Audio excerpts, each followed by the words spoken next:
క్యాన్సర్‌కి సర్జరీ చేయించుకుంటున్నారా? మీ డాక్టర్ ఖచ్చితంగా ఒకసారి డైటీషియన్‌ని కలిసి వెళ్ళండి ట్రీట్మెంట్ చేసుకునే ముందు అని చెప్తారు. ఎందుకిది? యాక్చువల్‌గా క్యాన్సర్‌కి సర్జరీ చేసుకున్న తర్వాత చాలామంది పేషెంట్స్ వెయిట్ లాస్‌కి గురవుతారు ఆల్మోస్ట్ ఒక 3 మంత్స్ పాటు. కారణాలేంటి? ఇది ప్రివెంట్ చేయటం ఎలా? అన్నది డీటెయిల్‌గా ఈ వీడియోలో మాట్లాడుకుందామండి. ఇది చాలా ఇంపార్టెంట్ టాపిక్. లాస్ట్ వరకు చూడండి. హాయ్! నేను doctor Deepak Koppaka, senior consultant medical oncologist, kaizen haematology oncology network. So, చాలా రకాల క్యాన్సర్ సర్జరీస్ అన్నవి ప్రొలాంగ్డ్‌గా ఉంటాయన్నమాట. సో, ఈ సర్జరీస్‌కి తీసుకువెళ్ళే ముందు డాక్టర్స్ ఆర్ అనెస్థెటిస్టులు పేషెంట్ న్యూట్రిషనల్ ఫిట్‌నెస్ ఎలా ఉందో అసెస్ చేస్తారు. చాలామందికి న్యూట్రిషనల్ సప్లిమెంట్స్ ఆర్ న్యూట్రిషనిస్ట్‌ని ఆర్ డైటీషియన్‌ని కలవమని చెప్పి అడ్వైస్ చేస్తారనమాట. అసలు ఎందుకిది?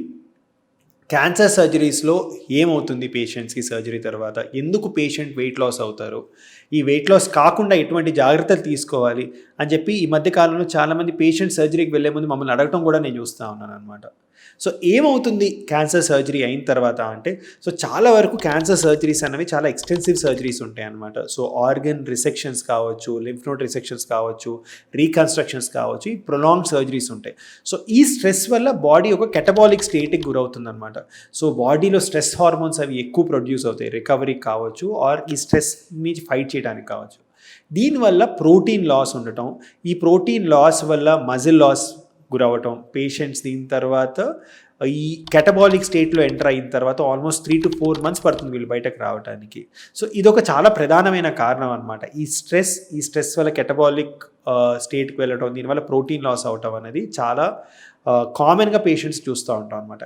ఇదే కాకుండా అయిన సర్జరీ బట్టి, సో కొంతమందికి పేగు రిసెక్షన్ కావచ్చు, colonic resection or stomach resection, oesophageal resections or peritoneal lesions ఉండటం వల్ల intestinal resections or extensive peritonectomies, ఇలాంటి సర్జరీస్ అవ్వటం వల్ల ఏమవుతుంది అంటే ఈ గట్లో కొన్ని హార్మోన్స్ ఆర్ కొన్ని పెప్టైడ్ రిలీజ్ అవ్వడం తగ్గుతాయి అనమాట. గ్రిలిన్ కావచ్చు, ఇలాంటి కొన్ని ప్రోటీన్స్ మనకి బాడీలో సరిగ్గా ఉండకపోవటం, కరెక్ట్ లెవెల్స్లో ఇవి లేకపోవటం వల్ల బాడీలో food absorption, food retention, appetite ఇవి డ్రాస్టిక్గా పడిపోతాయి అన్నమాట పేషెంట్స్కి. సర్జరీ అయిపోయిన తర్వాత ఆ ట్యూబ్స్ అవి పెట్టడం వల్ల కూడా పేషెంట్ ఎపటైట్ అనేది చాలా టైం పడుతుంది రికవర్ అవ్వడానికి. కొలానిక్ రిసెక్షన్స్ ఇది అయిన తర్వాత చాలా ఫ్రీక్వెంట్గా బౌల్ మూవ్మెంట్స్ వెళ్ళటం, దీనివల్ల నీరసంగా అనిపించడం, గ్యాస్ట్రోకోలిక్ రిఫ్లెక్స్ ఎక్కువగా సెట్ అవ్వటం, సో ఎక్కువ టైం స్టూల్స్కి వెళ్ళడం వల్ల పేషెంట్స్ ఫుడ్ ఇంటేక్ కూడా డ్రాస్టిక్గా పడిపోతుంది అనమాట ఈ రికవరీ పీరియడ్లో. దీనివల్ల కూడా పేషెంట్స్ ఈ కెటబాలిక్ స్టేట్ ప్లస్ సిమిలర్గా పేషెంట్స్ ఫుడ్ సరిగ్గా తీసుకుపోవటం వల్ల కూడా వెయిట్ లాస్ అనేది చాలా ఎక్కువగా చూస్తూ ఉంటాం అనమాట.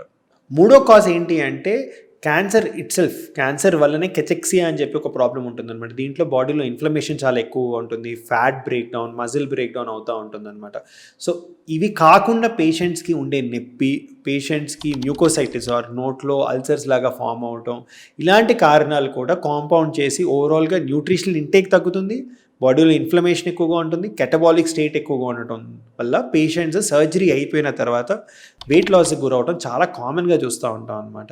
సో, దీన్ని ప్రివెంట్ చేయటం ఎలా? అసలు ఎందుకు ఈ వెయిట్ లాస్ అయితే ఏముందండి, మళ్ళీ వెయిట్ గెయిన్ అవుతారు కదా, సర్జరీ నుంచి జరిగిన స్ట్రెస్ నుంచి హీల్ అయిపోయిన తర్వాత పేషెంట్స్ నార్మల్గా వెయిట్ గెయిన్ అవుతారు కదా అంటే కాదండి. బేసిక్గా ఇంత ప్రాబ్లం అయిన తర్వాత ఈ కెచెక్సిక్ స్టేట్, ఇదే కాకుండా కెటబాలిజం, బాడీలో ప్రోటీన్ బ్రేక్ డౌన్, ఇవన్నీ అవటం వల్ల పేషెంట్స్కి ఓవరాల్గా 3 ప్రాబ్లమ్స్ ఏర్పడతాయి అన్నమాట.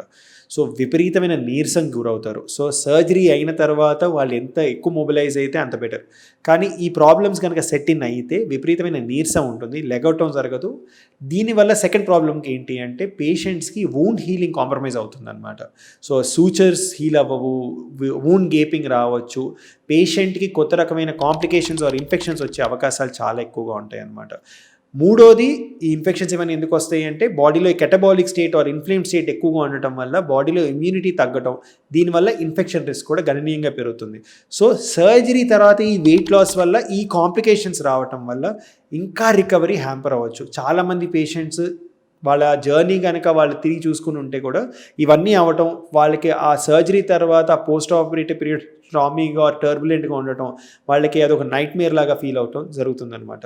సో, వీటిని ప్రివెంట్ చేయటం ఎలా ఆర్ వీటిని హ్యాండిల్ చేయటం ఎలా అంటే, ఇలాంటి మేజర్ సర్జరీస్కి వెళ్ళే ముందు ప్రోటీన్ సప్లిమెంట్స్ బాగా తీసుకోవాలి. Almost 1 gram to 1.2 gram per KG per day protein తీసుకుంటాం చాలా అవసరం అనమాట. సార్ హెవీగా ఫుడ్ తీసుకుంటాం, సర్జరీకి ప్రిపేర్ అవుతున్నాం అంటే సరిపోదండి.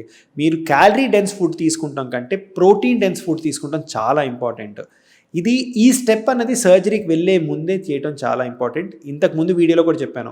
ఈ స్టెప్‌తో పాటు ఫిజికల్ యాక్టివిటీ ఆర్ ప్రీహాబిలిటేషన్‌కి మీరు ఖచ్చితంగా వెళ్ళటం, మీరు కొన్ని ఎక్సర్సైజెస్ చేయటం, మజిల్ మాస్‌ని బిల్డ్ చేసుకుంటాం, ప్రోటీన్ ఎక్కువగా తీసుకుంటే ఈ ప్రోటీన్ లాస్ ఆర్ కాటబాలిక్ స్టేట్ నుంచి మనకి ఎక్కువగా నష్టం జరగకపోవచ్చు. రెండోది ఏంటి అంటే సర్జరీ అయిపోయిన వెంటనే మనం గట్‌ని యూజ్ చేయడం చాలా ఇంపార్టెంట్ అండి. సో, ఇది 2 రకాలుగా చేయొచ్చు. సర్జరీ అయిపోయిన వెంటనే పేషెంట్ స్ప్రోలోకి అది వచ్చిన తర్వాత ఓరల్ ఇంటేక్ అలాంటివి ఇంప్రూవ్ చేయడం. లేదు గట్ సర్జరీస్ అయ్యాయి వెంటనే గట్‌కి మనం రెస్ట్ ఇవ్వాలి ఆర్ పేషెంట్‌కి గట్ యాక్సెస్ గనక వెంటనే మొదలుపెడితే లీకేజ్ ఆర్ కాంప్లికేట్ అయ్యే రిస్క్ అని ఉంటే మీ సర్జన్స్ ఏం చేస్తారంటే total parental nutrition are supplement nutrition ఇవ్వటం చూస్తూ ఉంటాం అనమాట. కొంతమందికి గొంతు మరి నోటి సర్జరీస్ చేసిన తర్వాత ఓరల్ యాక్సెస్ లేకపోతే రైల్స్ ట్యూబ్ ద్వారా ఫీడ్ ఇవ్వటం ఆర్ ఫీడింగ్ గ్యాస్ట్రాస్మీ ఆర్ ఫీడింగ్ జెజినాస్మీ ద్వారా ఫీడ్ ఇవ్వటం ద్వారా ఏంటి అంటే గట్ని రీస్టోర్ చేసి గట్లో ఉండే బ్యాక్టీరియా గట్లో నుంచి ప్రొడ్యూస్ అయ్యే హార్మోన్స్ అండ్ పెప్టైడ్స్ని ఇంటాక్ట్గా ఉంచడం వల్ల పేషెంట్ రికవరీ ఫాస్టర్గా ఉంటుందన్నమాట. సర్జరీ అయిపోయిన తర్వాత ఈ పార్ట్లో మనం రీహాబిలిటేషన్ ఎర్లీగా స్టార్ట్ చేసి ఈరాస్ అని లాస్ట్ టైం కూడా చెప్పాం అనమాట. Early recovery after surgery or early rehabilitation after surgery కనుక మనం స్టార్ట్ చేస్తే అండ్ డైట్ కూడా సైమల్టేనియస్గా ఇంటిగ్రేట్ చేస్తే రికవరీ ఫాస్టర్గా ఉంటుంది. సర్జరీ అయిపోయి రికవరీ స్టార్ట్ అయిన తర్వాత కూడా ప్రోటీన్ కంటెంట్ అనేది డైట్లో పెంచుకుంటూ ఉండటం, ప్రోటీన్స్ ఎక్కువగా తీసుకుంటాం, కార్బ్స్ అన్నవి కొంచెం నార్మల్గా తీసుకున్న ప్రోటీన్ సంఖ్య డైట్లో ప్రపోర్షన్ ఎక్కువగా తీసుకుంటాం వల్ల బాడీలో ప్రోటీన్ లాస్ తగ్గి రికవరీ అనేది చాలా ఫాస్ట్గా ఉంటుంది. యూజువల్గా ప్రోటీన్ సప్లిమెంట్స్ కనుక ఎక్కువగా ఉంటే ఒక 3 నెలల తర్వాత ఈ కెటబాలిక్ స్టేట్ నుంచి పేషెంట్స్ బయటకు వస్తారు, మళ్ళీ వెయిట్ గెయిన్ అవడం అనేది మనం చూస్తూ ఉంటాం అనమాట.